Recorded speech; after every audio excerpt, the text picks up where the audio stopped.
Is it live yet? Oh.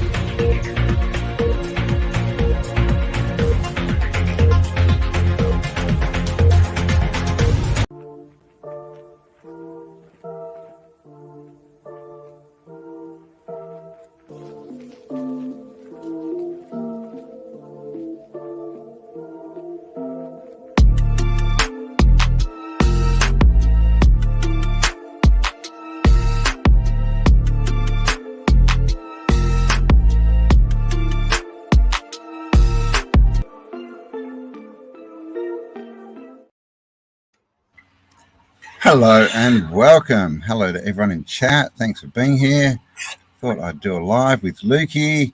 And of course, we're not very organized, so it's just going to be a chat, I guess. Who we got here? Just JP. Hello. Jacob Modoc. Dragonfly. Hippie Shake. Hello, as usual, doing the modding for us. Chassis Nix. Oh, Matt Black, how you going? And is it Wednesday? Yes. Got a live tonight, or a premiere interview with Matt Black. So everyone make sure you tune in for that. It's a really good, interesting chat. Leah, hello. Thank you for being a member. How's the Warlord, the Gardener? Hello. Nicole, KNB, BSM. Oh my gosh. Luan, hello. And hello, Luke. How are you doing, mate? I'm good, thank you. It's been a while since we've talked. I've been missing you. Yes, I know, right? It's like I was going to say like that John Waite song, but you're way too young to catch that reference, aren't you? Yeah, I wouldn't have known. I would have pretended. You would have pretended, and you do that well, so that's good. So what are we going to chat about today, Lukey? We've come on, we want to talk, and we were talking before, and we're I saw you did a stream with London. What was that about? I didn't manage to catch it, but... Yeah, I saw actually you popped on one of his lives the other day, didn't you? I saw that. I'd like to turn up on a lot of his lives. Yeah, do you? Disappear into the shadows. Mm-hmm. He makes the mistake of leaving the link up, and I'm drunk, like, going in. I was going to say we should call you Lurking Luke, but maybe we'll just call you Luke the Drunk. No.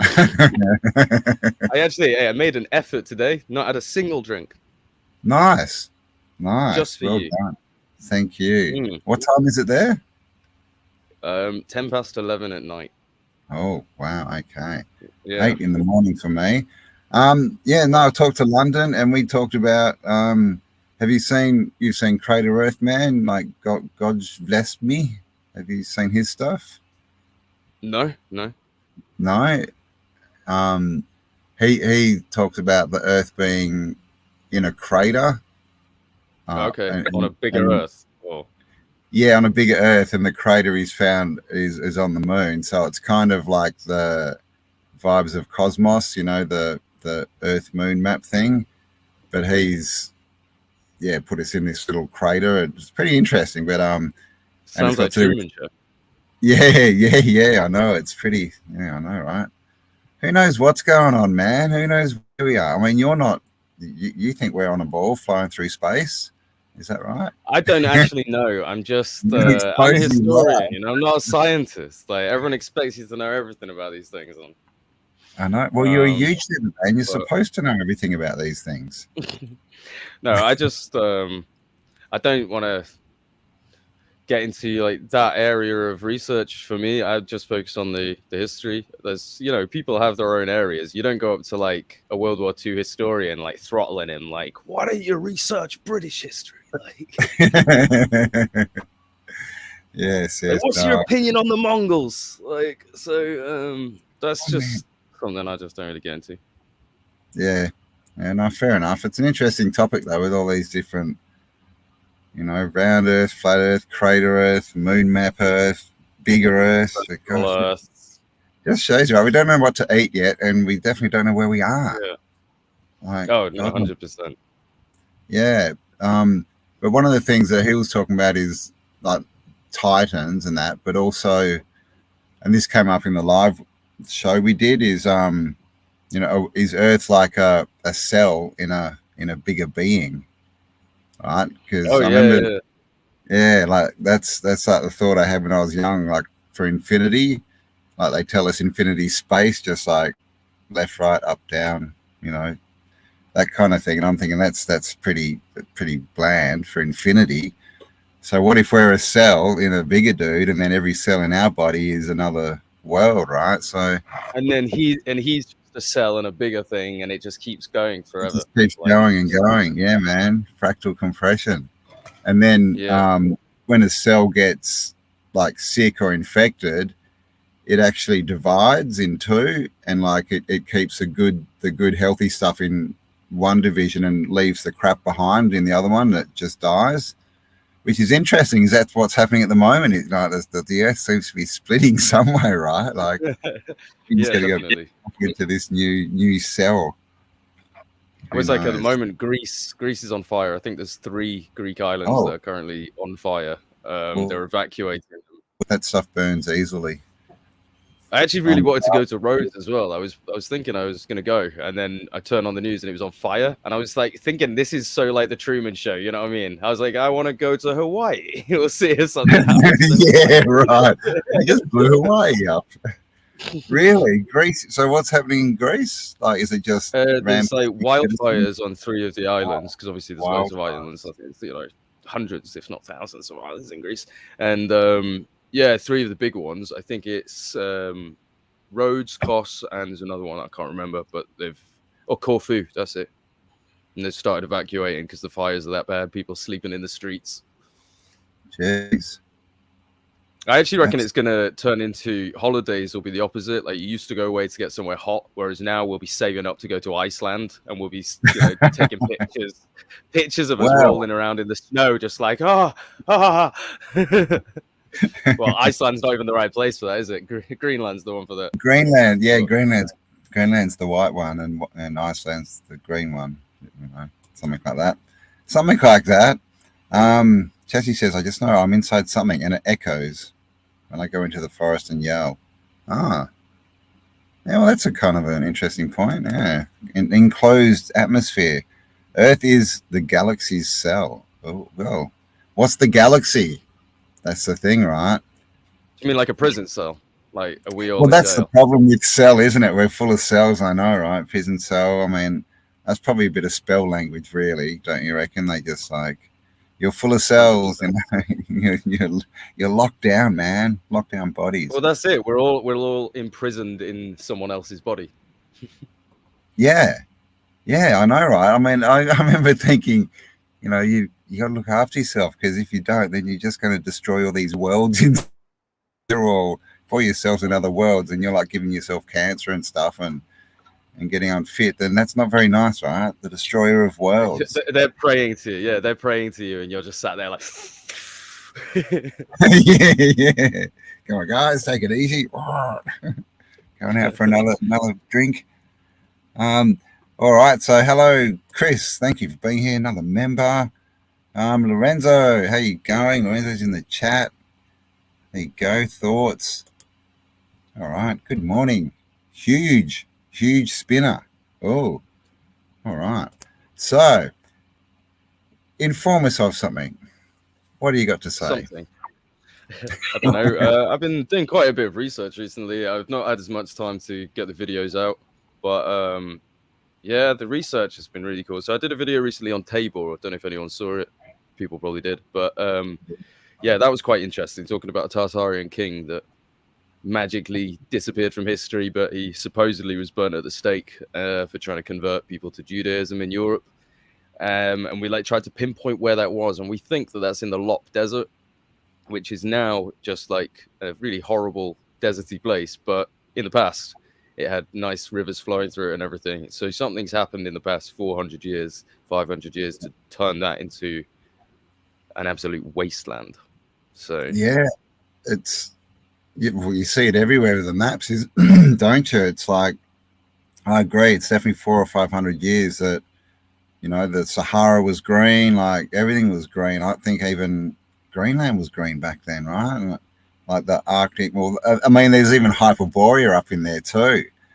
Like, what are your thoughts on that? Like, on Hyperborea, or what do you reckon happened? I'm not 100% sure with with Hyperborea itself, because I've not done too much into it, but with all the the land, I'm wondering if this is something that they've known to do to take out sources of rivers. So if you've got an enemy, you go, right, let's go and bomb the sources of these rivers, cause havoc, divert the rivers. And once you start that chain, it becomes like a feedback loop. So what I reckon's happened, especially in Egypt, we see a lot of talk in ancient Egypt of these massive canal systems being built by certain pharaohs. One of them was the one that we talked about, where he built this giant lake and had two pyramids in it, the Moros pyramids, and this entire lake was supposedly man-made. He'd created a canal coming all the way from Aswan, and you just think, how could these guys have done this? Well, I'm thinking that there's a way that they've kind of messed with the geography of the area by doing a form of terraforming, which is they figured out that when it rains, it goes on the top of a hill and it trickles down and then joins into a little stream. So they're obviously looking at this hill and they're thinking, right, most of the water's going into the hill and it's just soaking down. What if we gather a load of rocks at the top of the hill and create a little basin with a drain so we can direct all of the rain to come out? So basically you're making the river twice as big, because when it rains, instead of the water draining away into the dirt, it would actually coalesce in this basin, this stone basin. And this is a thing that they did do. They do it to keep things dry, especially in Britain, where your tombs are very damp because it rains all the time. They'd create systems like this with chambers to drain the water out. So you just do the same thing to create a river. So if they did this on top of every single hill to catch as much rain as they could, then slowly over time, the area might have become more green. And then in turn, that would mean there's more water to be evaporated, which would have rained more on the hills, and it would have kept going. And these systems would have been really important. And if you look at, for example, the pools of Siloam, which is Jerusalem, they talk about those pools flowing intermittently, the rivers weren't always flowing. And what makes that happen? Well, maybe it's rainfall on the hill where the water's coming from, so when it rains, the river picks up and it gets bigger. So I'm wondering if they've just slowly over the years built all these basically rain catchers on top of the hills that have caused that area to become more green than it was before. And then when we've gone in the 1800s with the wars taking over Egypt, we've blown these things all to bits and they've been turned into fortresses, bastion forts. They've all been turned into forts and been blown to bits in battles. So the entire areas fall into pieces. And then the people that have moved in have no idea about these systems. We see the same thing in Wales with hill forts. All the hill forts seem to have some kind of drainage system. And now that the hill forts are kind of broken and overgrown, they're getting less water. And you're actually seeing in Wales, a lot of these hills are catching fire. And it's almost like, I wonder if they're not getting as much water because of this feedback loop. But yeah, right. That's an interesting, little theory. I mean, it's very permaculture too. That's what they do in permaculture to get the land, bring the land back, is they do catchment areas as you go down hills, so you hold the water, and then when it just overflows down into the next and the next and the next. What you'll find in Wales is there'll be a hill fort, or it'll be called a hill fort. And the thing is, these things weren't really forts, because they weren't forts, they were just hills. They weren't a place you'd actually go for the battle. So they're a bit kind of wrong in that method, because if you went up to your hill fort, and there's nothing up there to really sustain you, but if you went up to your hill fort, the enemy would just raid your village and walk off laughing, with all your stuff. So what they'd actually do is they'd send their women and children and the people that couldn't fight and all the animals. They'd send all the animals up to the hill fort, because the biggest thing you want to do is stop an enemy from eating, because you don't want them coming in and killing all the cows and having food. You want them to be starved. So hill forts weren't actually used for battles. The battles would take place on the grounds below the forts, and the hill forts were just used for women and children and the animals, and sometimes horses, or as little stations for people to run from hill fort to hill fort. And they were never actually used for battle, because you're sat there at the bottom of a hill fort thinking, should we fight our way up there and have loads of us slaughtered, or should we just wait here until they starve to death? It'll take about a week. So there's got to be a reason why they built so many of these things. And I'm talking every single hill seems to have this done to it. And if you follow it on the maps, you'll find there's a river starts at the top of one of these hills, and a canal, a man-made canal, goes down to the farm. Then it goes down to the next farm. Then it goes down to the next farm. And they were just providing water for their farms. This was free water getting supplied to us. But obviously, they don't want you having access to free water. They want you buying their bottled water. So they don't want these systems working.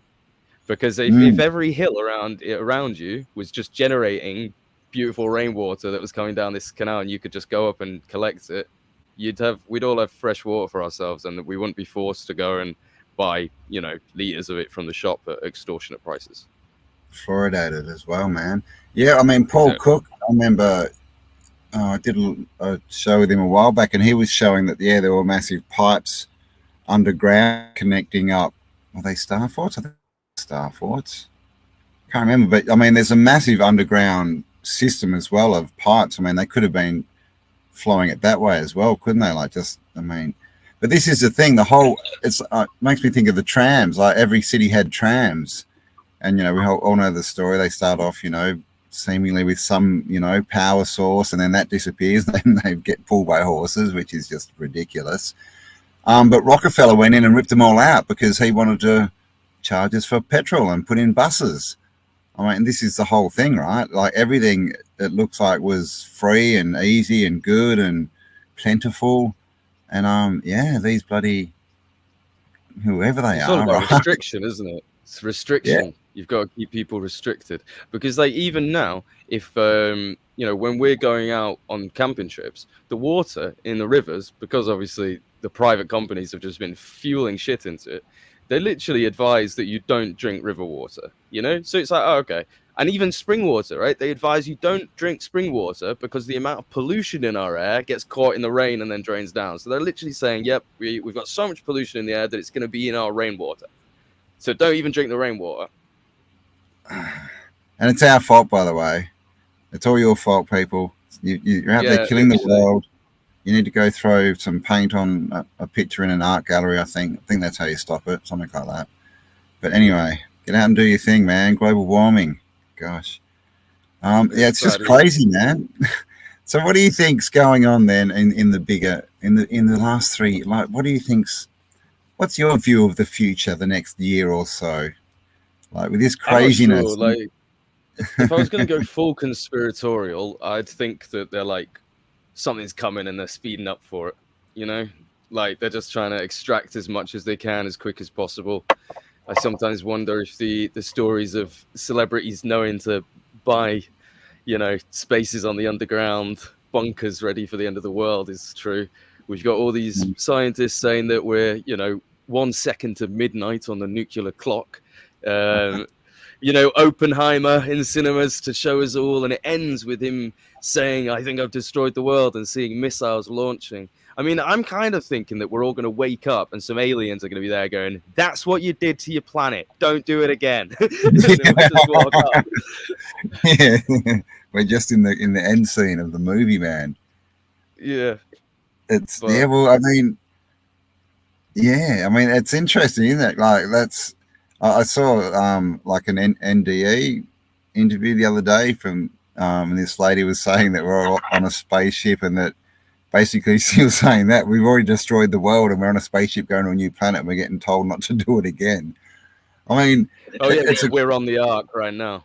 We're on the Ark right now, man. We're asleep in, hollow beds or whatever they're called. But I mean, it's an interesting point, because then now they're trying to, what do you think about simulation theory? Are you into what do you think about that? Before I even got into any of this stuff, simulation theory was always the one that I kind of I couldn't argue with because of the mathematics, because that whole when someone just said it to me as clear as it was, I remember them saying well, if one civilization in the universe manages to simulate a universe, which Murphy's law says will happen, anything that can happen will happen.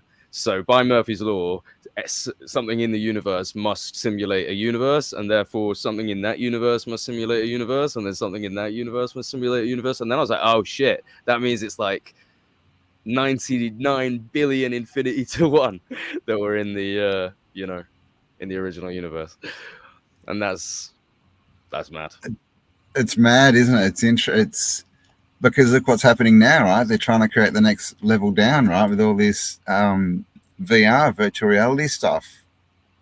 But it's Well, not exactly. Yeah, working. we're already working on it. Yeah, like I just heard because Twitter launched one, Apple launched one, and now Twitter I think have launched one, and it's it's like lost, I don't know, millions and billions already. So it's interesting they're trying to push this agenda, but no one's really buying it, which makes me think that everything that we get shown, it's just a movie, right? Like they tell us all this stuff's happening, Yeah. but when you Oh, his satellite's cut out. I'll just wait here. I'm sure I'll be back soon. God, sorry There about we that, go. guys. We're back. Sorry. My internet is a red space, a red electric current space, apparently. Yes. Someone said, "Is it 6:15?" No, I'm in New South Wales now, so it's 8:26. So there you go. So what were we saying? Simulation theory. Yeah, man, it's interesting, and all the stuff that they're pushing in the movies, like it's all simulation and end of the world stuff. It's just, I think it's all pre-programming. I don't know. I think it's time that we It need does to make make you a wonder. decision, right? We're being And pushed. plus, the world just doesn't seem very fun either. Because I was thinking about it, and how often our people just want to work. Like we think we want to work, and it's only when you get out of work that you realize you don't want to work. Do you know what I mean? Like Yeah, when you get out of the system, when you're in the system, you're always like you're thinking like I remember when I used to have like a normal job, I'd be putting in extra hours thinking like, oh, then that's more money for me at the end of the month. And now I just value my time. You know what I your mean? And my time. Yeah, time is the most valuable thing, and you can't get it back. So if I die and they say, if I can't get into heaven because I didn't have a normal job, then fair enough. Cool. I'll get chill with Satan. yeah, I'm man. sure he'll let me just chill out and sleep or something. Who knows? Maybe he's actually a good guy and he's just like, yeah, just chill.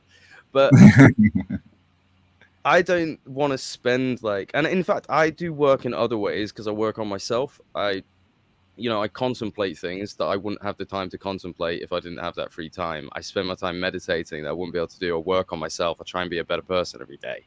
And obviously you can do that while still going to work, but actually sitting and thinking, turning off all your devices and actually just thinking and really contemplating, who am I? What do I want to be? What do I want from this life? That's really valuable. And that's what they're taking away from you by keeping you busy. That's why they've got to have constant fear, constant things on the telly to keep you looking, jobs. You got to be pushed all the time. You got to be struggling with money so that you're always worried, because they don't want you actually sitting and thinking like, wait, what do I want from this world? Yeah, man. And even when you want to, be, successful or whatever, all these gurus, it's like you got to grind, man. Work 20 hours a day. Yes, rah, rah, rah. So you don't have time to enjoy what you're doing anyway. And that's the thing. You've got to get a business, right? You got to be busy in your busyness. All this stuff tied with money and material success. It's all to do with less time for you, isn't it? Like just put your time into the system, and then one day in the magical future, somehow you'll be free. But it's just such a scam. I mean, because I did the work thing and spent most of my life trying to not work in the system, but because once you've been in it and then you get out of it, it's like, oh my god, like this is so much better. And And we've been conditioned to have to explain ourselves as well, haven't we? Like, oh, so when I say I don't work, it's like, because people immediately look at you like, oh, so you're just a drain on society, and here's the difference though. Yeah, if you're a millionaire, right? If you're a complete millionaire and you decide I don't want to work anymore, and people went, oh, you don't work, you go, oh yeah, it's because I'm a millionaire. They'd be like, oh, that's fine. But if you went, oh yeah, it's just because I don't want to work, they'd be like, oh, scum. I know, So right? if you're rich enough, people will be like, oh, well done, you deserve this. Yeah, and even if you're a trust fund baby, oh, well done. Your dad left you millions. Good on you. Yeah, It's exactly. weird, isn't it? I mean, it's Yeah, that whole and thing, right? What's that you saying? mentioned the grind. Oh, sorry. No, I was just trying to Yeah. think of a saying. You know how I like my sayings. What is it? We're supposed to value people. I can't remember. I can't remember it. You talk. But yeah, I was People just not. gonna say you mentioned the grind, and yeah, hustle culture. You might not know, but the younger people have been infested with that, especially on TikTok. The big companies will be paying so much to get people running about how much money I've been making on my second job, how much money I've been doing, trying to trick people into using their free time to have another job and making them think it's their own idea. It's master manipulation, isn't it? Mm, yeah, it is, man. It is, and yeah, I mean, what's the point? Because you talk to old people, and that. Oh, it's a weird one. I mean, a lot of old people are so indoctrinated. This is a problem. They don't know what to do. Like everything gets stolen because they never get time to think about what they like. You get these people who don't want to stop working, and they literally will tell you, I wouldn't know what to do with myself. And it's like, oh my Mm. God, you've had That's everything like one robbed of the from you. saddest things to hear, isn't it? Yeah, you've It's had everything taken from you. You don't everything, even man. know what you want. Like, oh yeah, it's terrible. You can't even think of something better than going to work. And I guess we Yeah, should really like say that there's a difference between work and a job. You can work and not have a job. I mean, I work. really. We build stuff, we do, YouTube, all these other things, but I'm never having a job again, man. Well, that's like they say, they create jobs. They create them. You know what I mean? They just make them up. Like think about all the Well, office jobs that are just unnecessary. Like, but pencil they'll give pushers. you them. Yeah, yeah. Well, I mean, they come out and tell us the government will be creating this many jobs to help you all, to help you, so you don't. So, I mean, it's so weird, right? We pay.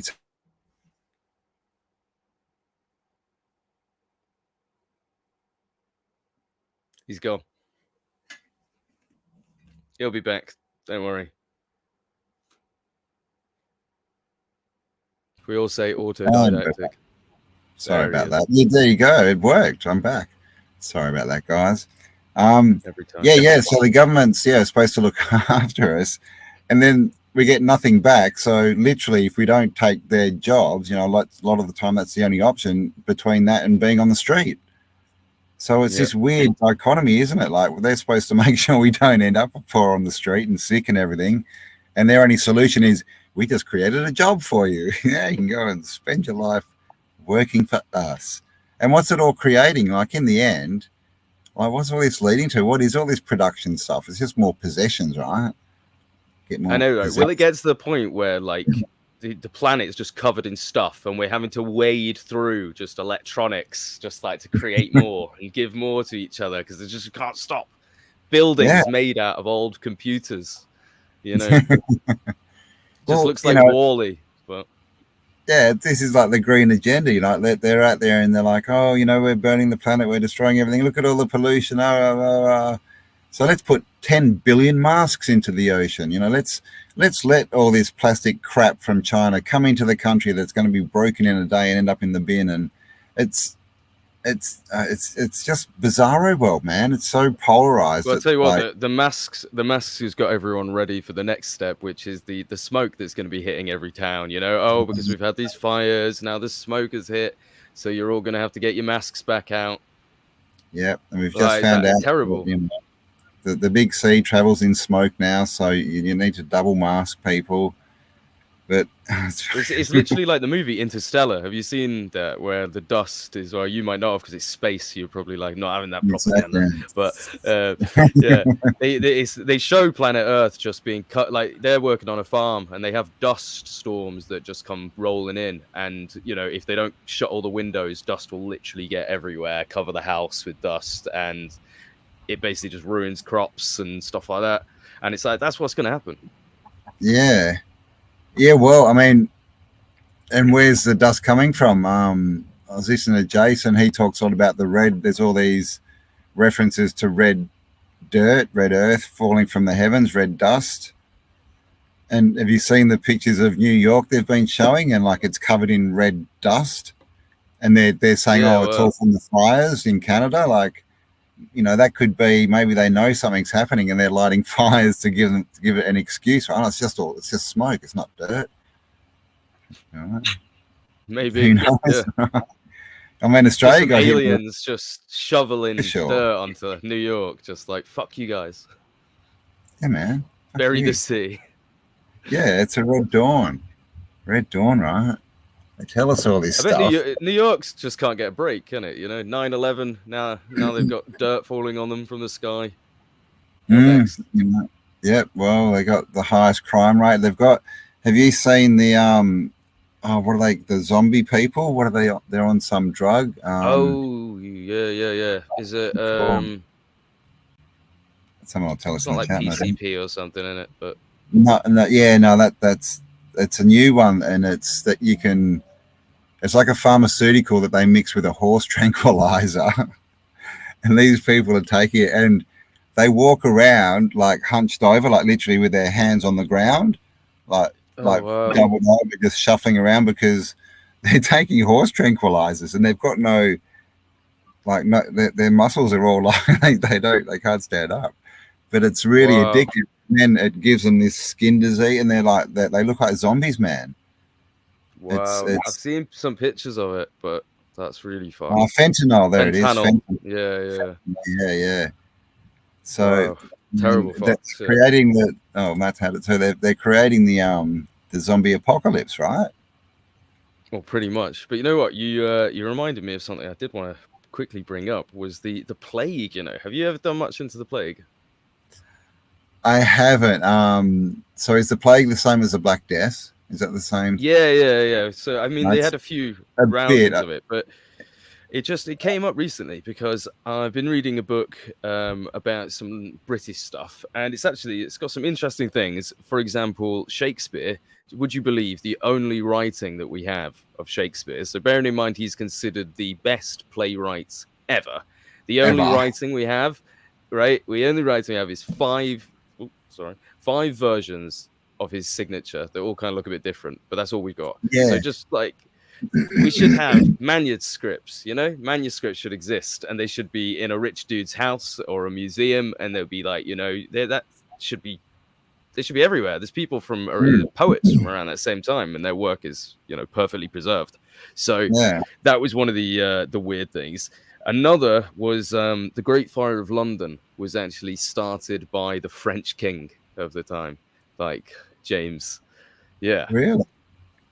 Yeah. Oh. So we'll talk about that more at some point. But what got me onto the plague was that I found out that in those days they knew full well how to cure the plague. Well, stop themselves from getting it. Turns out if you eat nutmeg, within 4 hours, no insects will bite you. Right? Really? So and they knew about this. They knew about it, and they didn't want to tell anyone. They didn't want to tell the poor people because the price of the nutmeg would go up. Right?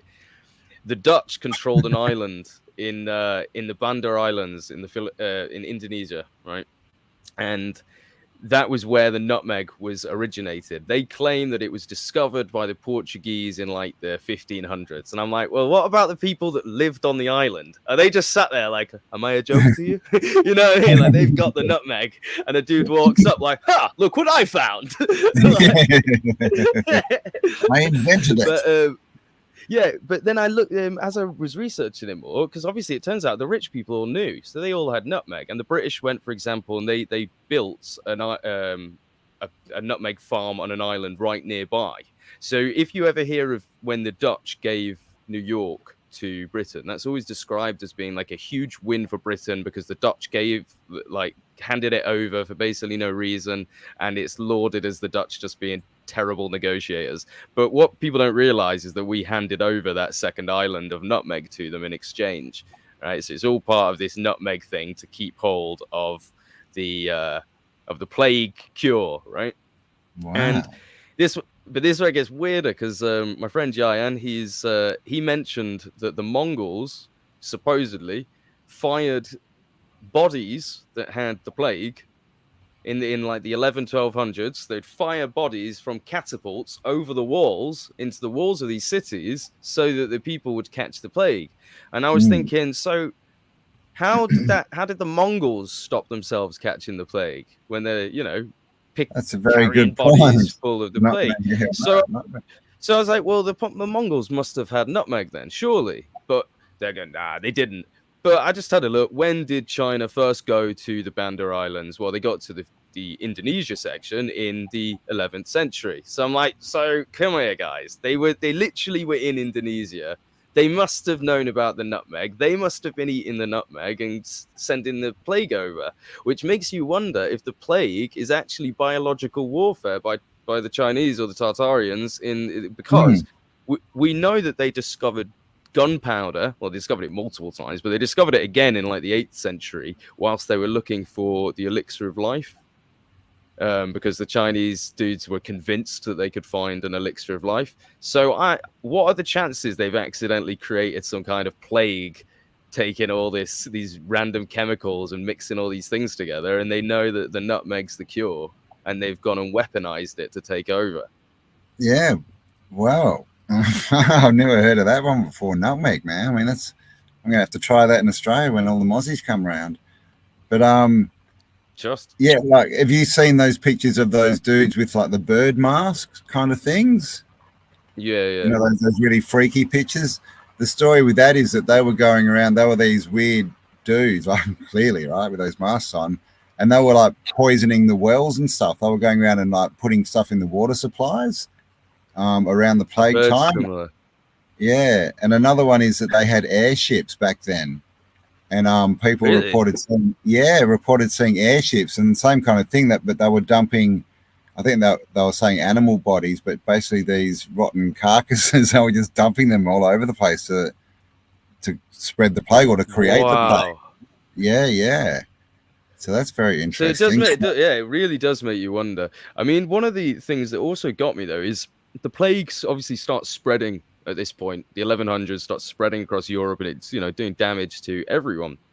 But there's something that I didn't realize when I was looking into all this Mongolian takeover, the Mongolian invasion, Golden Horde, all that kind of thing. The number one thing that they try and tell you, obviously, is how savage and horrible it was for everyone, especially the Russians. They've got depictions of their city being burned and looking very sad about it. But there's a thing called Pax Mongolica, right? Pax Mongolica is a period of time right after the invasion of the Mongols, where all the areas they invaded suddenly saw booms in their cultures. And they were being educated. The Mongols were building schools, and I'm like, this just doesn't make sense. Yeah. So the hordes of evil these dudes, uneducated heathen. Yeah, and they're making people get into arts and societies having a revolution. And if you look up Pax Mongolica, it'll tell you that the cultural benefits were similar to the Pax Romana, with the Romans. The effects that the Romans actually had on the people. They're saying, well, this is the same level of effect that the Mongols came in, and they've actually cultured these people, not the opposite. Wow. So I mean, and the Mongols, that they came from Tartaria, right? Pretty much that region. Yeah, they're Tartarians basically. There's loads of different tribes that fit into it, but they call it Mongol, Tartarian. There's loads. So they would have had that knowledge and everything and information to share. I mean, and then maybe that's why they got wiped out, right? And the Romans. I mean, I don't know. Have you seen the pictures of Rome in I think it's the 1930s? Is he gone? He'll be back. Autodidactic. Didn't work. Oh, there he is. I'm back. Sorry, I'm running off a satellite out here in the country. What was I just saying? God, this bloody freezing keeps getting my thoughts. I don't know what you're saying. It Judd. What were you even talking about? Well, we're talking about the Mongols. The Mongols Tartarians. and Tartarians and the Romans. Oh yeah, Rome in 1930 was. Have you seen the pictures? It was just like completely destroyed and like completely mud. Yeah. Like just right before digging it out of the ground. Mm. And then they dug it out, and it was suddenly a communist regime, right? Well, Mussolini. yeah, I mean, if you listen to what David Owen Jr. says, he suggests that there was like loads of Islam stuff there, Qurans and things like that. You know, The Moors, basically, I guess. yeah, baby, yeah. So the idea that they've just gone in and repainted the whole thing and made it all look like it used to be Christian instead. But I mean, there are some things that make me wonder about that. So, for example, we've talked about this before. The king Ofer, he was like a Mercian king. So Mercia was a place in the middle of England. So it's a kingdom right in the middle. And there was a dude in charge called King Ofer, who was a Mercian Vandal. The Vandals came from North Africa.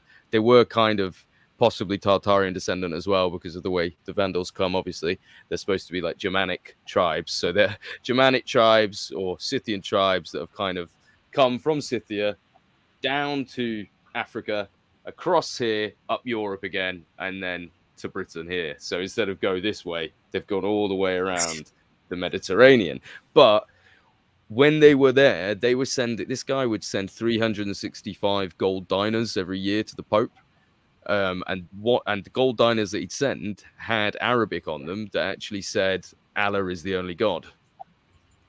So why is the Pope in like I think it's about 750, maybe 800, but definitely around the 8th century, the Pope is receiving coins in Arabic saying Allah is the only God. And I was like, wouldn't that offend him if he was like a really angry Catholic Pope? Wouldn't he be like, don't do that? Yeah. Yeah.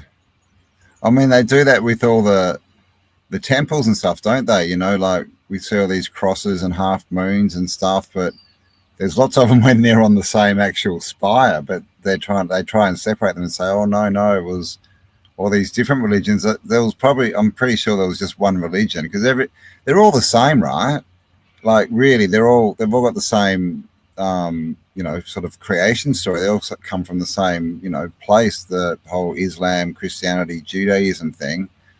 So I think that was originally, they all believe the same thing, right? And then it just got split up to create division. And the fact that, every town has like, 5 cathedrals, so they need to go, oh, they're for church, so we need 5 religions. Okay, how do we do this?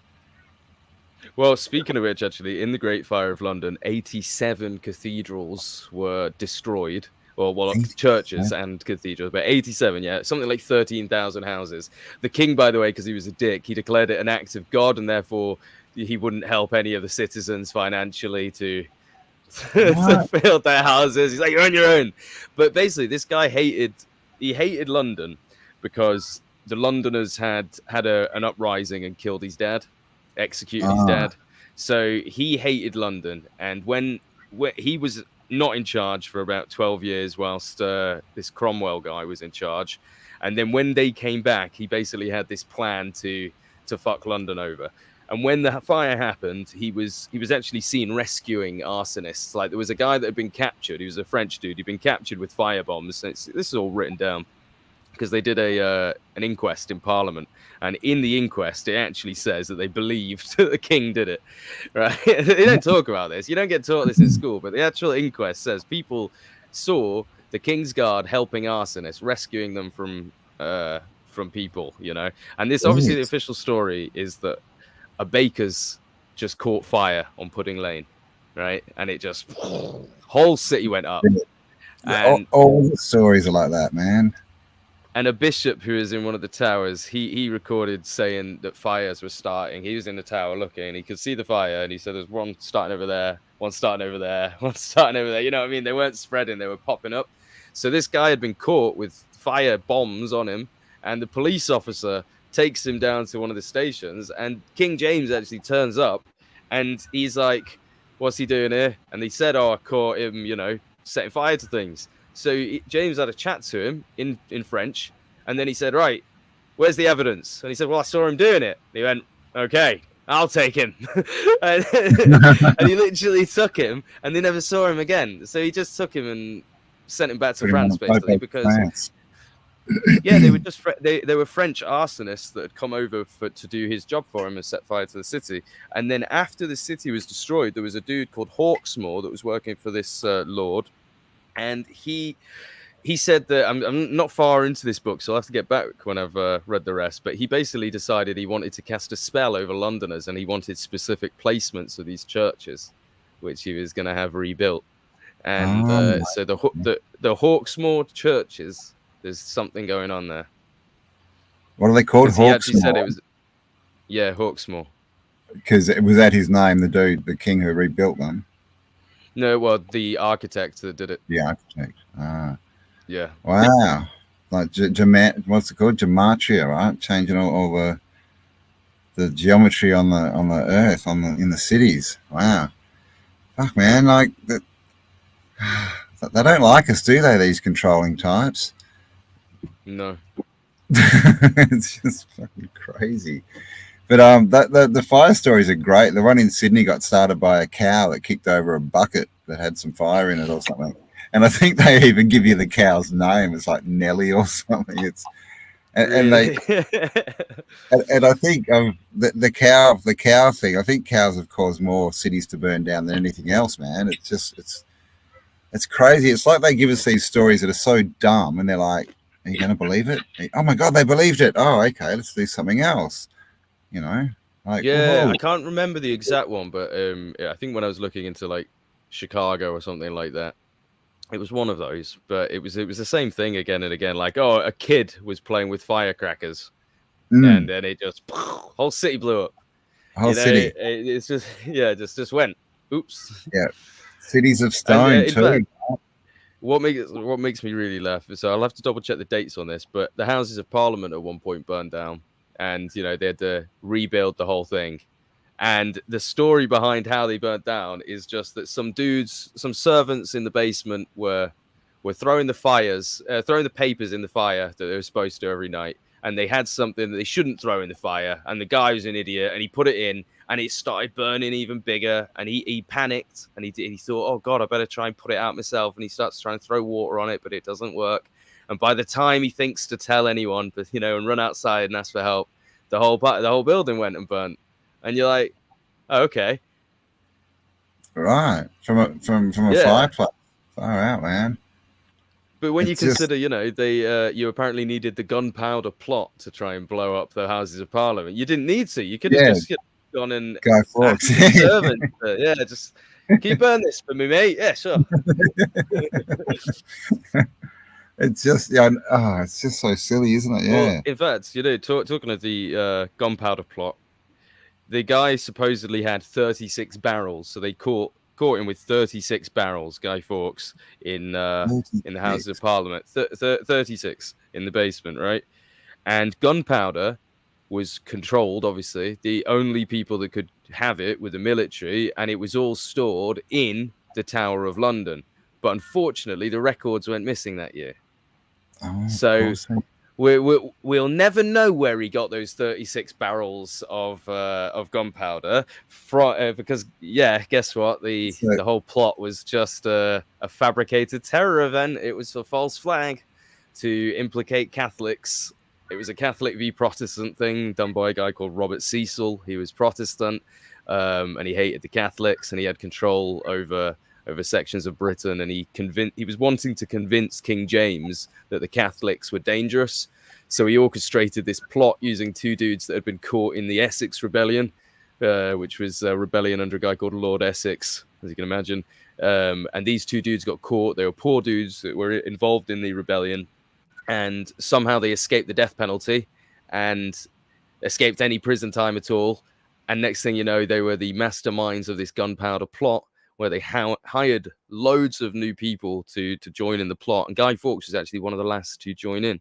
So Guy Fawkes was the guy they just pinned it all on. He wasn't a mastermind of anything. Oh, well, now we're back.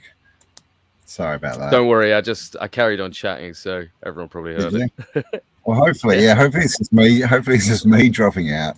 Wait. Well, do you think it's both of us? Who? The cameras went off. Oh, I think. Are we both dropping out? Yeah. I think it was. So I might have to restart that. Where was it? So basically, What did you hear last about the two Yeah, dudes? two poor people. Yeah. Yeah. So two poor people were involved in this Lord Essex rebellion, and loads of the way that it happened in the old days. Obviously, you wouldn't usually execute the rich people. You'd just put them in prison and be like naughty boy. But the poor people, you'd execute to make a deal out of on it, and they wouldn't matter. Just kill them. They've done treason, kill them. So these two guys escaped without any punishment, and they went around hiring other Catholics to join them on their mission to blow up the Houses of Parliament. And Guy Fawkes was actually one of the last people to join, and it was all pinned on him. It was just a guy that got dragged into it by these basically the MI5 agents of the 1600s. And the story's so ridiculous. They were caught 3 days after at a house after accidentally blowing themselves up. Yeah, believe it or not, which alerted the local authorities, and all the conspirators were caught because of that, because they're just dumbasses. And one thing that really crucified the Catholics is they made sure to go around confessing to as many Catholic priests as they could what they were planning. So they'd go into the confessionary and be like, I'm planning to blow up the Houses of Parliament. Please forgive me, Father. And the confessionaries are obviously, you're not supposed to tell people. But the priests would confess to each other. They're allowed to confess to each other. So the priests were confessing to each other and then being like, fuck, this is really bad. If they do this, we're going to get absolutely slaughtered. They're going to hate Catholics. So they were really, wanting the people not to do it, but they couldn't say anything because the rules of the confessionary says that God says you can't tell anyone. So they couldn't go and rat them out. So this had the effect of when they obviously started rounding up Catholics and questioning them, the priest would say, well, yes, I did know about it, but the rules of the confessionary said I couldn't tell you. So they'd go, right, kill him. So they went around killing loads of the Catholics because, well, you knew about it and you didn't say anything. So you're involved, and kill him. And they were like, but I couldn't say anything. So they did that on purpose. They went around specifically telling them so that they'd get in trouble. And as well, there was, I think it was the Earl of York. He just or Northumberland, one of the two. He just randomly got implicated in it. And he has nothing to do with it. And they were like, you, Tower of London, 14 years. And the Tower of London's in the same building as the Parliament building, isn't it? Is that what he tried to buy? Parliament or House of Lords? Parliament. No, Tower of London isn't. Well, it's like a teeny bit down the river. Okay, but it's pretty close. Yeah, right. Yeah. And was that the King James who wrote the Bible? Edited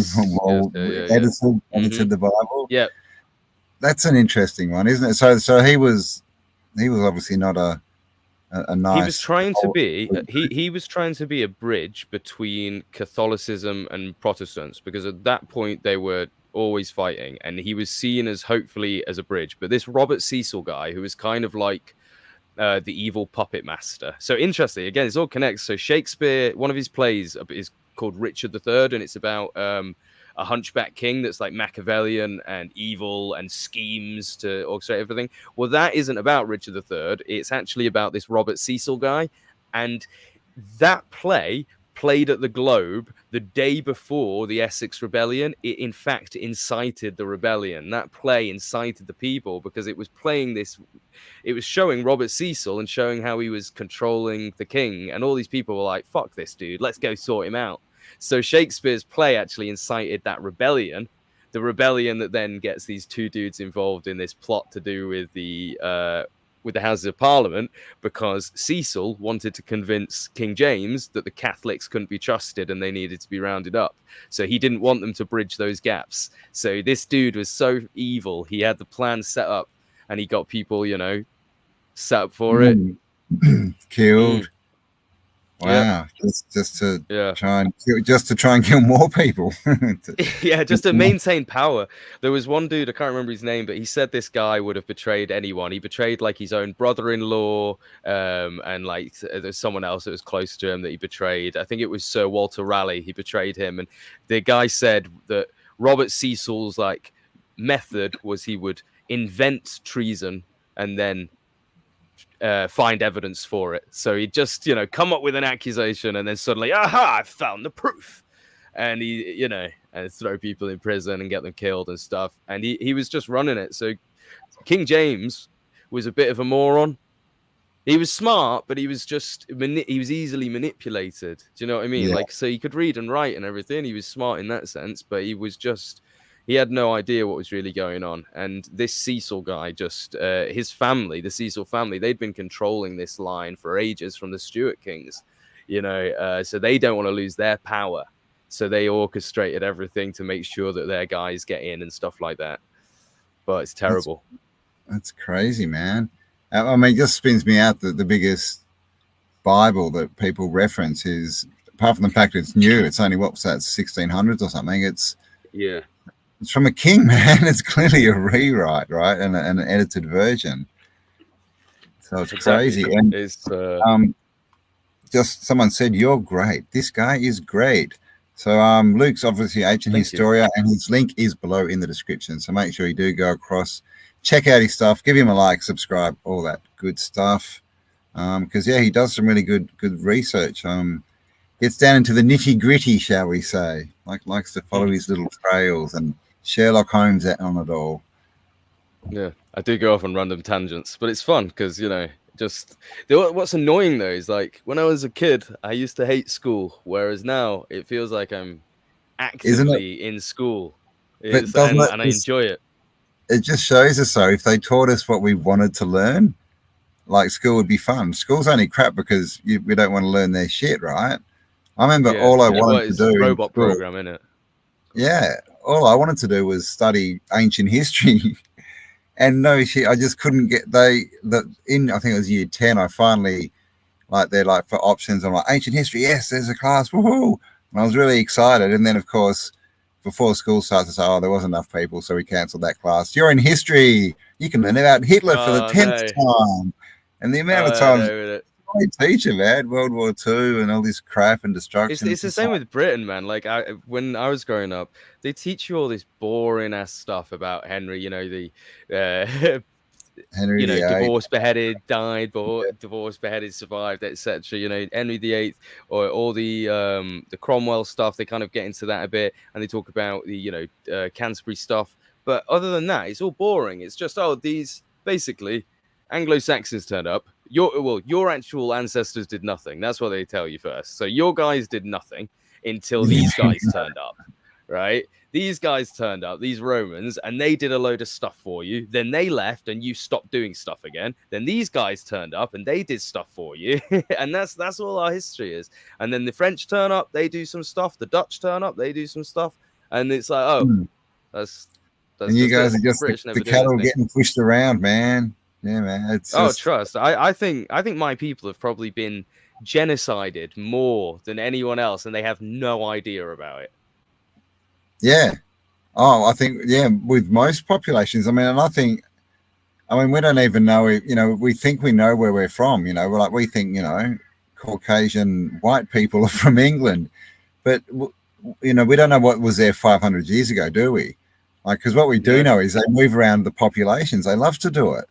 Exactly. So, how do you think you got to Australia? Hey, man, I'm a convict. They were just like, I'm a convict.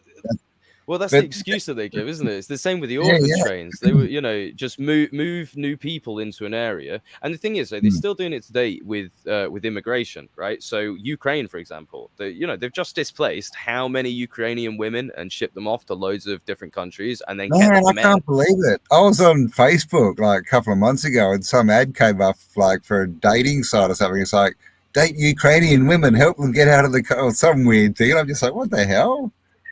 I know, it's terrible. It's awful. It really is. But they've been doing that for years. Create a conflict, and then you've got a load of poor people fleeing that will do anything for stability, and then you get to offer them in. And the funny thing is that my country twisted it. They had us do Brexit because they saw that people were angry with immigration. So they went, "Would you like to put a stop to that?" We were like, "Yeah, go on then, put a stop to that." So great. You now can't leave the country. And we were like, wait, what? It's like, you can't leave the country. It's like, but they can't come in, right? It's like, no, they can still come in, but you can't leave. Good job. And you're like, what? Like, I'm trapped in. I'm not kidding. In 2016, I could have legally gone to anywhere in Europe and I could just live there, And now I can go, on a travel visa, and I have to come home. and unless I get a job contributing to that country, I won't be able to get a work visa or anything like that. So now I'm stuck in Britain, and guess what? Since Brexit, they start putting the prices up, and they're such liars. Like, my prime minister was on TV today saying the biggest enemy is inflation, like it's a person. Yeah, Mr. like Inflation. there's a dude. Yeah, there's a dude called Inflation sat somewhere. You know, he looks like Osama bin Laden, and he just sets prices. How can I kill these people? Yeah. Oh my god. We need to get inflation under control. You know. Yeah. they do. They talk about it. They talk about inflation like it's an actual being that we have to. You know, it's the biggest enemy we're facing. It's a crisis. The cost of living crisis. It's like, if aliens came down to Earth and they were like, why are you guys all fucked? We're like, oh, it's because of the cost of living crisis. The prices are too high. And they're like, who set the prices too high? Well, we did. The aliens would just be like, you guys are useless. You guys are out of here. It's just such a scam, man. They tell us one thing and do the other, and they've been doing it forever, and we just still keep buying it en masse. It's inflation and the war on drugs, right? It's a war on drugs. It's a war on drugs. Come on, line up, everyone. Pull up your sleeve. Drugs are good, okay? You know, it's like, it's like, what happened to that program? Well, even that, though, obviously, because prison generates free labor. So create a society that's so shit that everyone wants to do drugs, and then arrest them for doing those drugs whilst also selling them the drugs. Yeah. Now we got the drugs and the prisoners. You know, like that's all they do. It's fucking crazy. Yeah, I saw this thing the other day, and back in the 90s when Jordan was huge, they had all these people going around to the black neighborhoods and like basically talking all the young males into just spending their time playing basketball. They're like, oh, no, school doesn't matter. You know, you can be a basketball star. You can be worth hundreds of millions. Look at Jordan. And so it got this whole generation of dudes who just didn't go to school and they just played basketball all day.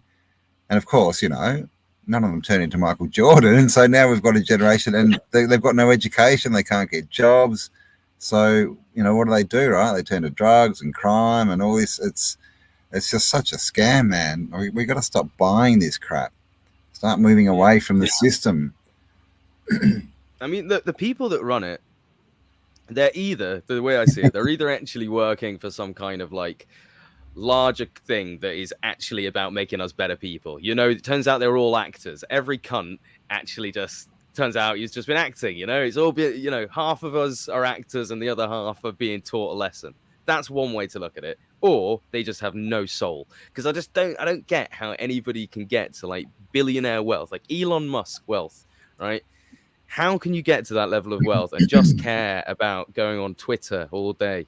You know what I mean? Yeah. That's all he wants, isn't it? Attention on Twitter all day. It's absolutely embarrassing. Like, just go and sit on an island somewhere. You've completed capitalism. Just fuck off. But you pass the class, man. Now go to the next grade.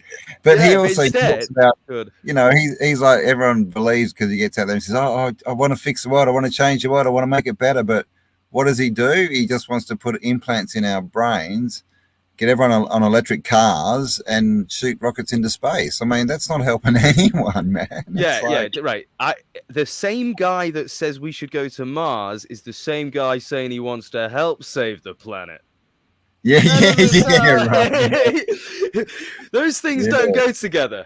He's like, don't worry, guys. We're all going to go to Mars. And we're like, why is the planet fucked? Like, no, don't worry about that. Our planet's fine. No. Yeah. We've got enough rocket ships for all of us. Well, for my friends, but you know, it's all good. It's all good. Yeah, man. And where is Mars, right? Is it sideways? Is it up, out? Who knows? Maybe he wants to go live in a cymatic pattern. We don't know. I reckon when we get to Mars, there's just a sign there saying, good luck on Earth, guys. You've already been here. Get out. You destroyed it.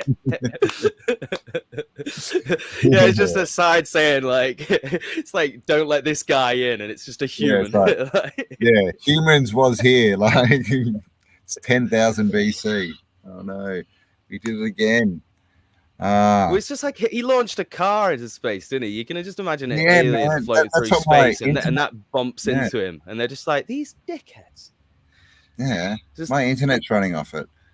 But the story behind that is that they built this one-off Tesla car for the CEO, and then when Elon, became CEO, stole the company, whatever happened, he shot it up into space because he wanted to give this dude the finger, basically, like, ha ha ha, I'm taking your cool Tesla and going to shoot it into space.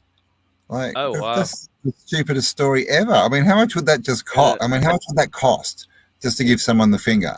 And by the way, like, Elon's not the richest man on earth. Yeah, he's Like, just a how many front. Teslas are getting sold a year? Like, come on. I mean, we all know his daddy owned the biggest emerald mine in South Africa. Maybe that he's got that money, but he's not. He's nowhere near the rich. He's what you use to basically, if everyone's thinking like, oh, that's the richest dude, then they're not thinking about the real richest people. They're not thinking about the actual evil ones. You know what I mean? He's the guy that's just a clown. He really is. That's what he is. He's the billionaire clown. And we all see the clown and we just assume that they're, people sat there all the time going, he's just such an idiot. Look, he's wasted all this money on Twitter. And it's like, by thinking that, they think that billionaires aren't a threat. You know what I mean? You just imagine them as dumbasses walking around a room, bumping into things, unable to do anything for themselves, instead of the sadistic masterminds that got them all that money in the first place. Yeah, well, and it hides what they're really doing, right? Oh, look, he's just out there buying Twitter and doing this, and oh, he's such a funny, cool guy. Oh, Elon's our hero. And then you don't think, what else is he doing? I mean, he can't be doing anything else because he's on Twitter all the time, right? He can't be, funding all these covert operations and stuff. That's even if he has any money, like or even if he's real. Like, where did his hair come from? He tweeted the other day. He tweeted the other day about he had a sign up saying "Have more babies." Right? He's literally telling people to have more children, and it's like, I wonder why. You're telling people to have more children. Because is your factory running a bit low? Or is that just so that people get the perception that he's against, the depopulation people, the globalists? Because everyone's caught on to, oh my god, it's an agenda. Well, so this they is the put thing, him right? So, this is what, if I was a super arsehole capitalist and I was thinking about currently what's wrong with the world, maybe I shouldn't give them ideas actually, but if I was thinking about the current system, we've got an issue because we had the baby boomers and we've now got a load of old people that are going into their pensions and they're not going to have jobs, and we have got a shrinking society because they're having less kids. So it's hit a point in Britain now where there's like more old people than there are young people, and that's when you hit that stage 5 level of development where your population actually starts to decrease, because each you have replacement theory, which is parents have 2 kids, so for each parent a new child's born and you replace the parent that dies. Whereas when you start having one child, then obviously you enter into depopulation because you're now just having the one child. But that doesn't help this society they want, because they've got this growth system that's built on like perpetual growth. They're always talking about economic growth. It's got to grow. And the only way you can make it grow is by adding more people. So, literally add more people, keep it growing. You've got to have that bottom class, because think about it, right? They say there's got to be people working in McDonald's. So if we all got really rich, none of us would work in McDonald's. So we'd always have to be importing people from a poor country to go and work in McDonald's for us, because we're all super rich. And that's basically the system as it is. But now they've got this problem, like say, of all the old people that are going to be draining money from the system without doing any work. So if you are this evil billionaire, you've got a problem. You've got less workers and more people to feed. So you want more workers and less people to feed. So you want to kill the old people, wouldn't you? That's what you want. Yeah. So you want to create conditions, environmental conditions that might be too much for people over the age of 60, 65, because it's just too hot. It's too hot for them. They're fucked. They have heat stroke. They just can't survive. And that's what they want. They want they want less people to hit old age, because that's when you aren't contributing to society anymore. And that's when they want you to die. They want you to keep having more children so that they've got workers to keep going into the factories and keep their lifestyles going. So COVID, for example, it was just an attack on the old people. You know what I mean? It was literally an attack on old people. Try and wipe out as many old people as we can. Yeah, man. the invalids, right? Well, That's the the same worst word. thing's going to happen now. Go on, sorry. Yeah, I was just saying, like when people get injured, they're called invalids, but that word is invalid. Like they're invalids Yeah. because they're not they can't work anymore, right? And the other big scam is that 65 is old. You know, they got us thinking that 65 is old. When 65 is middle age, man. It's like, you know, we should be going to 120 easy. But Oh, for real. But most countries now, they're actually starting to drop, aren't they? The average age, you know, because they were rising for so many years, and now it's actually starting to decrease. I know Britain's decreased. yeah, all the Which is, chemtrails, like I say, man, all the exactly. poison. Well, it's exactly what they want. They want us working whilst we're fit and working, and as soon as we hit pension age, they want you to die as quick as possible. Get out of here. You've just become a drain, you know, and that's why we've got to watch out with this stuff, because these heat waves are going to start killing our elderly, you know, as much as anything.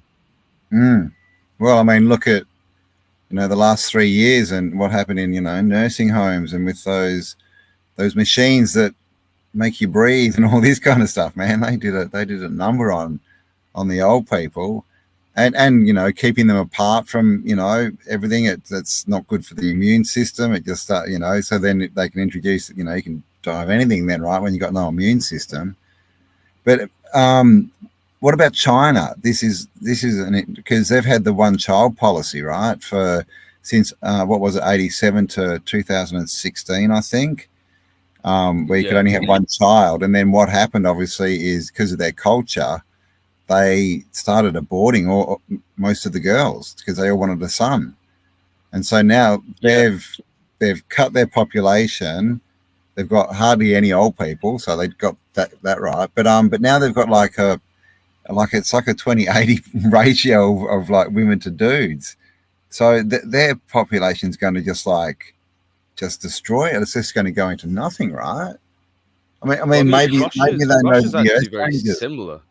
are coming. Russia was very similar after World War II because of the amount of dudes that got obviously massacred in the war, and then obviously preceding events afterwards. It was a very normal thing. In fact, a lot of Putin's voters were older women that, you know, saw him as a manly man, because most of them didn't have husbands because they'd been killed. You know, there just weren't enough men around. Wow. So that's something that both China and Russia have in common for different reasons.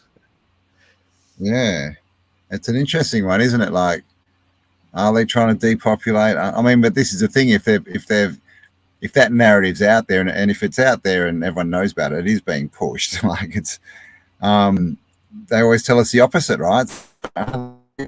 We just don't know, or are they stealing? I don't know. It's weird, man. Are there more lands? We don't know. It's such big questions these days that we have to deal with. It used to be so simple. You know what though? You know, to be fair, if there were more lands, we'd probably know about it because they'd charge us to go. You know what I mean? There's no way. Yeah, like, welcome to Hyperborea land. Like, it costs thousands to come and see it.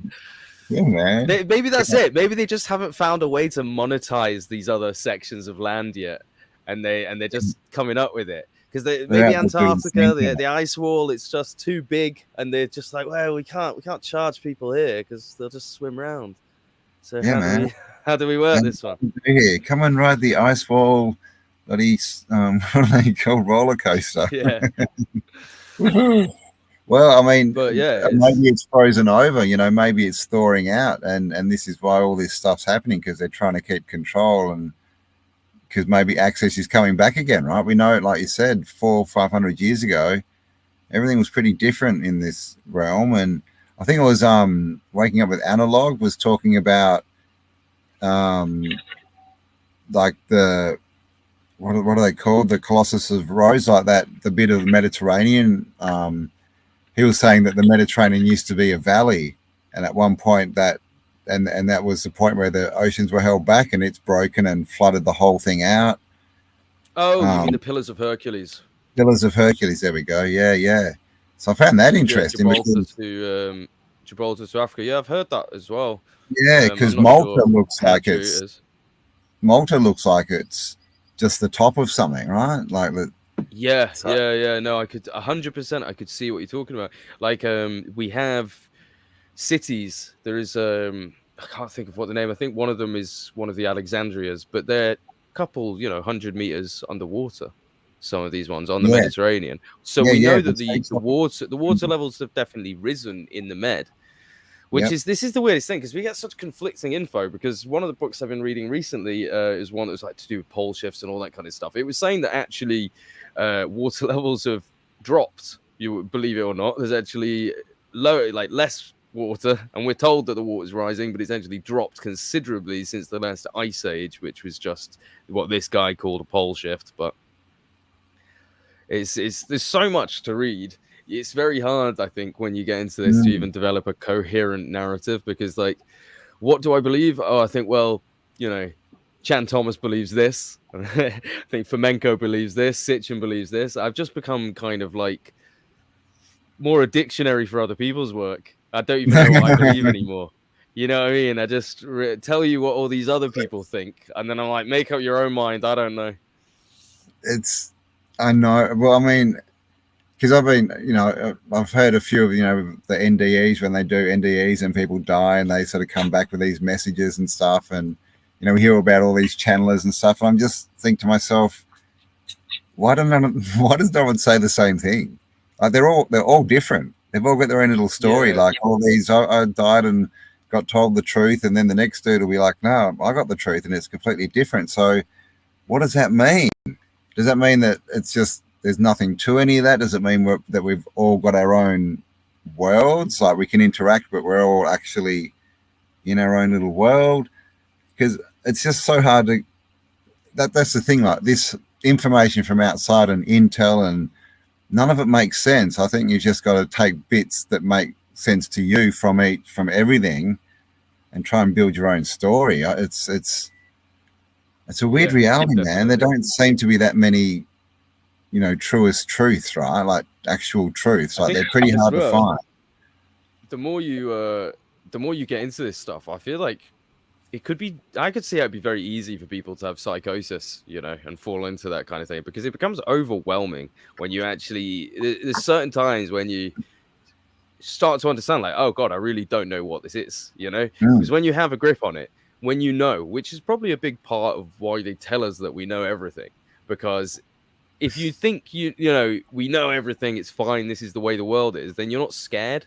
Whereas if they were like, we actually don't know where we are, we've just made the capitalist hellhole the best of it we can, but like that idea to me is scary for people, because they won't want to work, will they? They'll be like, but where are we really? Where are we? What is this world? And if they came to you and they say, we don't know whether it's a big bang, we don't know whether it's a god, we don't know whether it's a simulation, we just have no clue, we don't know if spirits are real, we think they could be, who knows? You'd probably be walking around with like a lot more fear. And I think, but not fear in the same sense, it's more fear, like existential fear, kind of like anxiety about like, where the hell am I? What am I? So they kind of, by removing all that anxiety, yeah, exactly. By removing that anxiety, though, they can just send you to work, aren't they? You're just a human, go to work, don't think about it. You're born, you die, get over it. Contribute to society. Yeah, and if they don't give us answers, then we start asking questions. That's the best way to stop people exploring all these things and trying to work things out and make things better.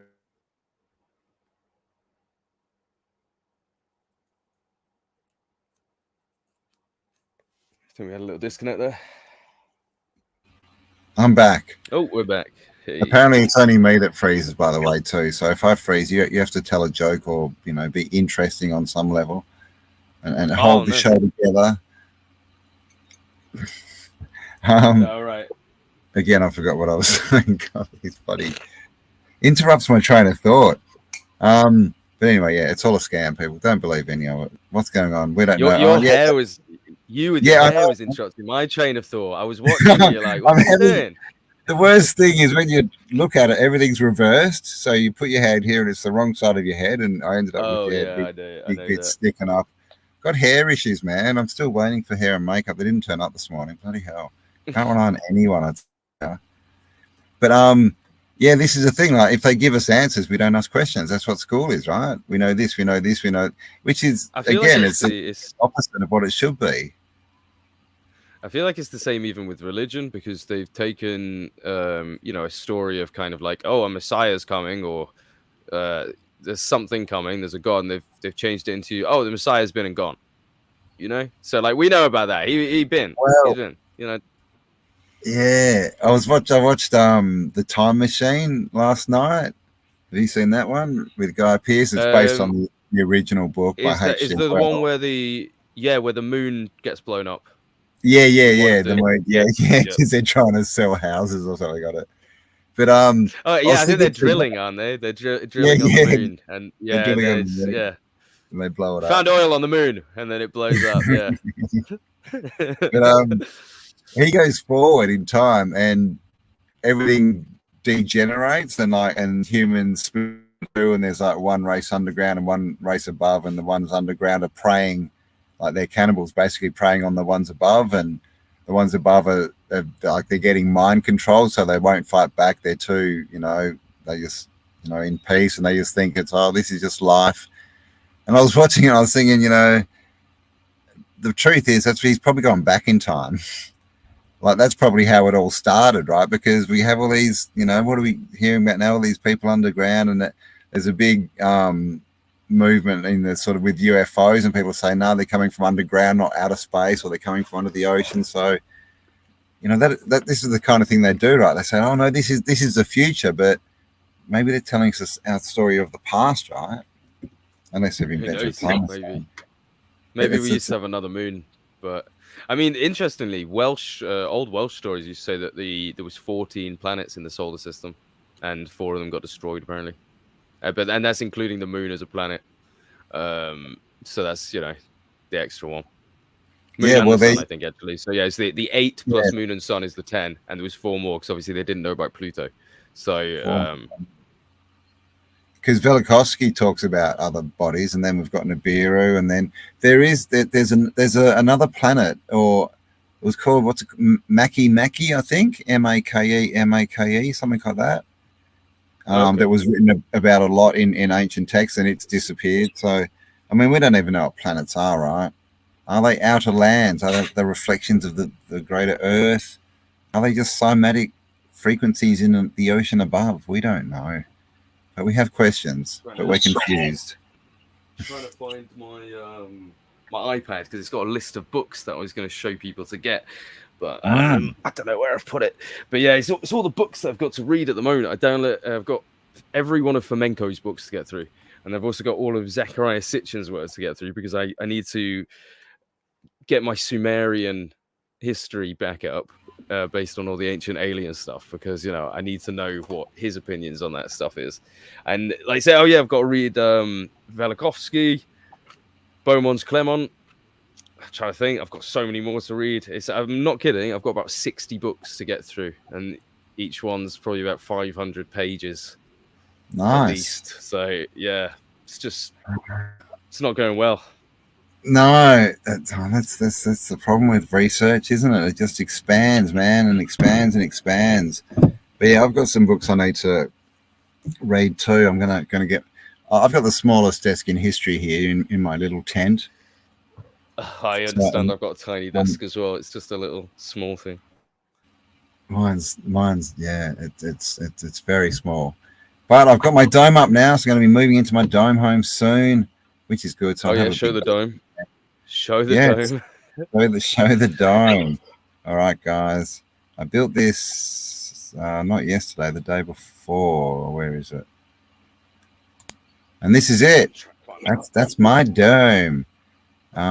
So I obviously need to put the windows in and the door and the floor, and it needs a bit of a paint, but I should be in there hopefully by this weekend. I'm going to move in, and it's a lot bigger than I'm in a tent at the moment still. It's very intense, so I'm looking for bigger spaces.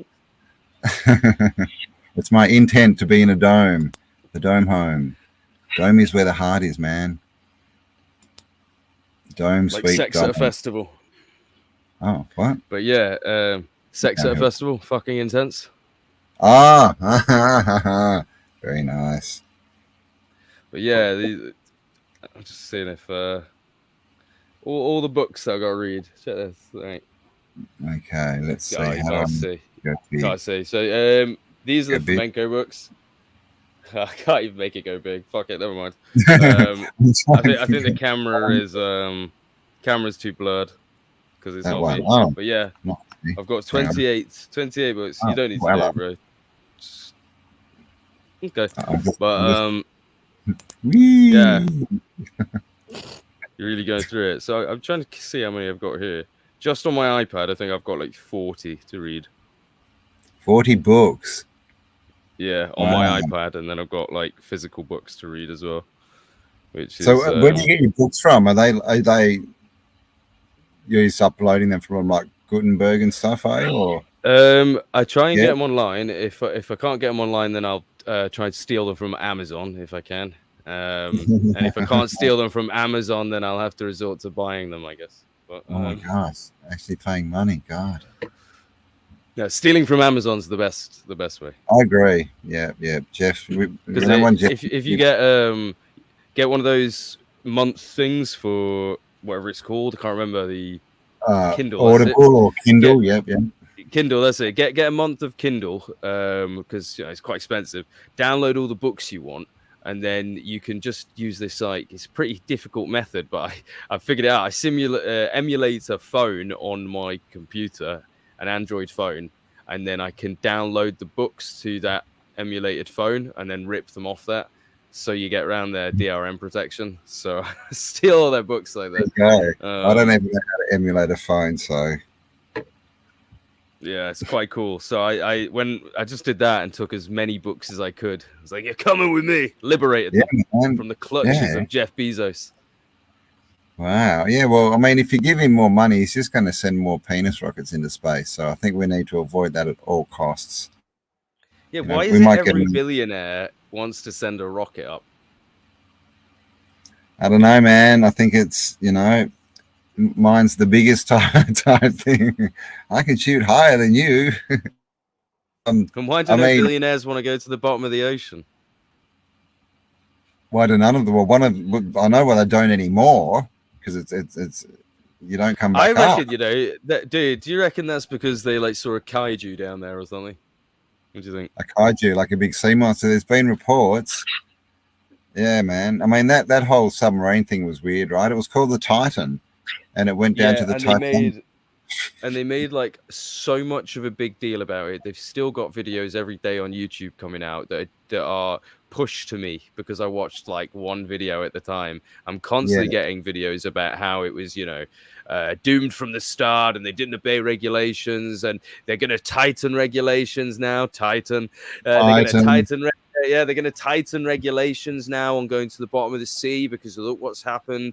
Because at first I was like, bloody capitalism, you standard. They were, but then I thought, ooh, maybe it's deeper. And actually, they don't want people. They don't want people going. They don't want people going to the bottom of the ocean for whatever reason. Yeah. I mean, it could be as simple as they don't want public people being able to investigate the Titanic because you might find something that they don't want you to find on the Titanic. Who knows? Yeah, hole blown in the side of it. Yeah, it could be anything like that. So I did actually contemplate the idea of what if they've hit it with some kind of electromagnetic pulse, fucking take it out underground, underwater. Even. Well, it was a weird story, right? What did he say? He didn't want to employ any 50-year-old white people because of diversity. So that was a good decision. But I mean, imagine, that was like a home, like a personal kind of submarine. Imagine if they don't want us having access to personal subs because, like we said before, how many cities are on the bottom of the ocean? Like you get down there, it'd be like, oh my God, look at this! There's stuff everywhere. They don't want us. And speaking of which, actually, I think the last time I heard of someone having a personal sub was when that journalist got kidnapped and beheaded on one. Do you remember? Oh, it was it was either in it's one of the Scandinavian countries. I want to say it was like Netherlands or something like that. But so a dude built his own submarine and he used to go out on his submarine all the time. And this journalist went out on the submarine and he killed her and dismembered her body and threw her out in the water. And terrible. Bloody hell. Yeah, so submarines are getting a bad rap, Yeah, man, they are getting a bad rap. The only other one I remember is that dude from. He was like an oceanographer. Do you see that one? He showed like he found a lake underwater, Yeah, the Salt Lake. the Is Salt that the Lake one you're talking underwater. about? Yeah, Yeah, yeah, and yeah, then yeah. Where they say it's so thick that you can't apparently pass through it. The salt's yeah, that thick. yeah, so You can't be saline, sailing through yeah. it. And he was dead within a couple of weeks of releasing that video. Really? Yeah, I didn't know that. What the yeah, fuck? yeah, man. Yeah, they took him out. So it's they want it to be a no-go zone, right? What's down there? Who knows, right? Is that where UFOs really come from? USOs, right? Oh my god, we're in a fish tank. We're in a fish tank. Well, I mean, if there's waters above, like yeah, man. Are we in someone? Are we just in an upside down glass cup, like in someone's fish tank? It's like A snow globe, bro. South Park, We're in a where snow globe. Cartman just remember that, and he made like got sea monkeys or something, and then he made like this whole population that like evolved and turned into all these, and it was just in his fish tank from sea Yeah, yeah, monkeys, yeah. sea monkeys. Well, We don't know. exactly. We are monkeys that go in the sea, so There you go. We're evolved monkeys, space monkeys, space doesn't fish exist. monkeys. Fish monkeys. Yes. All right. I'll have to go in like 5 or 10 as well because I've got another meeting at 10 Another o'clock. meeting. Yeah. Who are you on with at 10? It's just a personal meeting, just with a friend organizing. Oh, okay. I'm going to do a trip to Bosnia next year, to the Bosnian Really? pyramid. We're meeting No up way. I with. want to come. Yeah, man. Well, I you want to come. can. You can. It's going to be released soon. We're going to be taking. There's going to be spots for people to come. I think it's how many people did we say? Like 20 or something like that. But yeah, like we're doing a really good deal. We're going to be seeing star forts and old world cities, going into the Bosnian pyramid with Max, the dude who's been is it Max? Yeah, who's been studying it for 20 years. He's going to take us down into the is that the dude that's he's been on like a few documentaries and he talks about it? Yeah, he always wears like the white hat. Yeah. Yeah. He's like the guy that knows the most about all the pyramids across the world or something, isn't he? Yeah, him. Yeah. I did a pod. Wow. A couple months ago. So he's going to take us in all the places that no one gets to go, and yeah, man, it's going to be cool. So that's going to be reserve me a place for that. I definitely want to come. So yeah, I think a spot first for couple of months of next year. So all right, we'll put your name down, and yeah, I will make that happen. Yeah, it's going to be awesome. So it's full on, man. Like, geez, I'm working with Tara. She's done such a good job. We're going to be staying in like massive log houses up in the hills and doing all this cool shit. So how long are you going for? I think it's like 2.5 weeks, something like that. Wow. Yes. Okay. Yeah, I definitely would be up for that, man. So put me down. I want a little spot on that.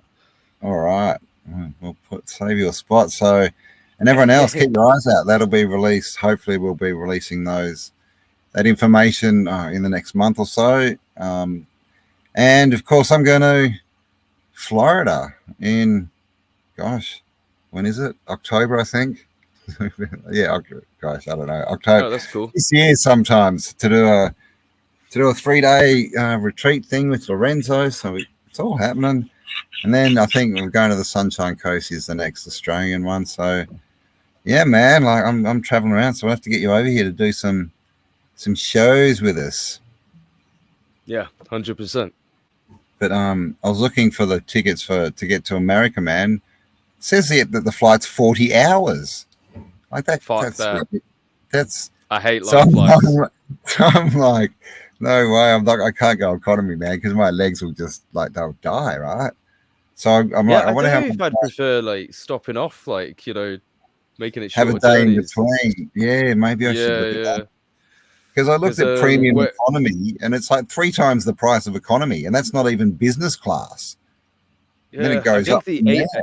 It was like 8 hours or 7 or 8 hours when I did just across to New York, and that was awful. Because when you incorporate the time in the airport and stuff like that, it's just yeah. Jeez, man, but you got it lucky. You're from Europe, like me. When I fly from Perth to Sydney, it's a 6-hour flight, and that's just normal here, man. I suppose.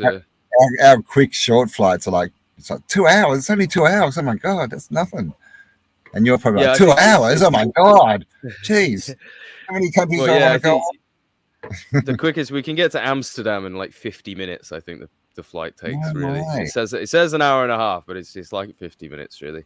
When you take out like the takeoff and landing and stuff, it's only a short trip.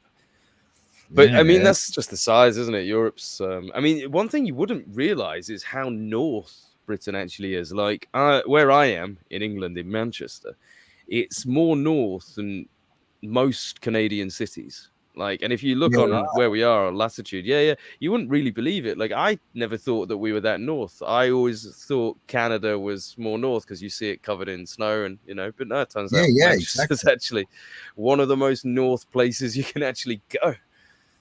Really? Yeah. Well, and then obviously, when you look at the map, it's interesting. Like in Scotland, like the UK, and that it's not that far really from Iceland, and it's really not. Not at all. No, not at all. That's right the up there, crazy thing.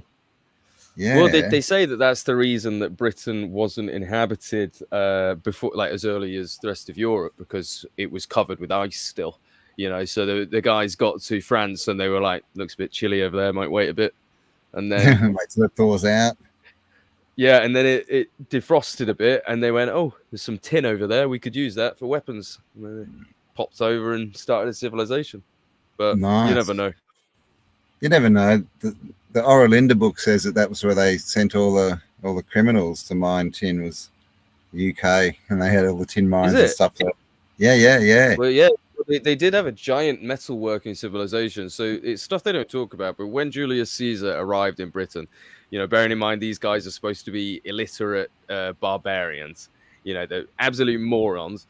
He said that they had like hundreds of seaworthy ships, and and even one of them talking about the British. He actually said they come to you not like a Scythian, painted and disgusting. They come to you like an actual gentleman, and they say that very specifically. They mention Scythians and say that the British aren't like the Scythians. They're very well spoken, and that they can speak Greek better than the Greeks. That's one of the things that they said. So it's quite weird. There's definitely a civilization in Britain connected to Greece in some way, the Greek language in particular, because one of the people said that the ancient British spoke Greek better than the Greeks in the Lyceum College, which is interesting. So Greek, yeah, Greece. Well, Greece is like Rome, right? It's not what they tell us. I mean, I've heard that the word Greece didn't even exist until like a couple hundred years ago. Yeah, well, essentially, yeah, because the kingdoms were different. Because we have like the Macedonian region, Turkey, which was Anatolia, for so long. And I think when you I've been thinking about this with the Greek stuff. I think they've just kind of slapped this tag on and said this is ancient Greek, because there is a clear connection with the Greek to this Hebrew that's come from the same area. And I think there's the person to speak to about this actually is Yayan. He's got a really interesting development of the languages and how they move around. But it's not what they tell you at all. They try and make it seem like the languages are from completely different places, but you'll find ones with connections that just seem impossible. Like, other side of the world, countries seem to have this connection. And it almost fits what the Bible says, about like the idea of Babylon, that we had this one language, we could all communicate, and then we were split up and sent everywhere else with different languages. So yeah.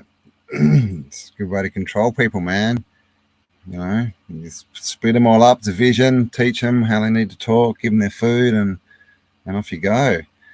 All right, well, it's quarter to. We'll call that an end. Yeah. Yes. So thank you very much for having me on. Thank you for coming, and we'll have to do it again. Let us know, guys, if you want us to do another chat. We might even organize something next time. Get some information to talk about. Get prepared. Yes, and thanks everyone for being here in chat. We appreciate you all. Like I said, Luke's channel, Ancient Historia, the link's below in description. So go across and check his stuff, share around, give him a like, subscribe, all that awesome stuff. And most of all, stay awesome, and we will talk to you all on the next upload. Cheers to you, Luke. Bye for now, guys. That's it. Ah, that one. It's time to kick it old school.